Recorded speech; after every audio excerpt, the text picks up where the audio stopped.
ஒரு பெரிய கம்பெனியில் நல்ல வேலை கிடைக்கிற மாதிரி ஒழுங்காக படுறா அப்படின்னு என் அப்பா எனக்கு அட்வைஸ் பண்ணியிருக்காரு. ஒரு நல்ல கம்பெனியை விலைக்கு வாங்குற மாதிரி ஒழுங்காக படி தம்பி அப்படின்னு என் சித்தப்பா எனக்கு அட்வைஸ் பண்ணியிருக்காரு.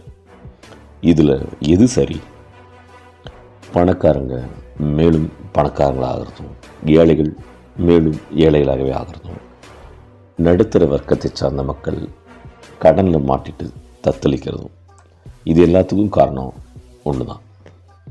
பணத்தை பற்றி நாம் நம்ம அப்பா அம்மாட்ட தான் கற்றுக்கிறோம். பள்ளிக்கூடத்துலேயோ காலேஜ்லேயோ பணத்தை பற்றி பெருசாக சொல்லித்தரதில்லை. ஒரு ஏழை பெற்றோரால் தன்னோட குழந்தைக்கு என்ன சொல்ல முடியும்? குடும்ப சூழ்நிலை குறித்து ஒழுங்காக படிசாமி அப்படிங்கிறத சொல்ல முடியும். அந்த குழந்தையும் நல்லா படித்து ஒரு டிகிரி வாங்கிடுறாங்க. ஆனால் அவங்கக்கிட்ட ஒரு ஏழையோட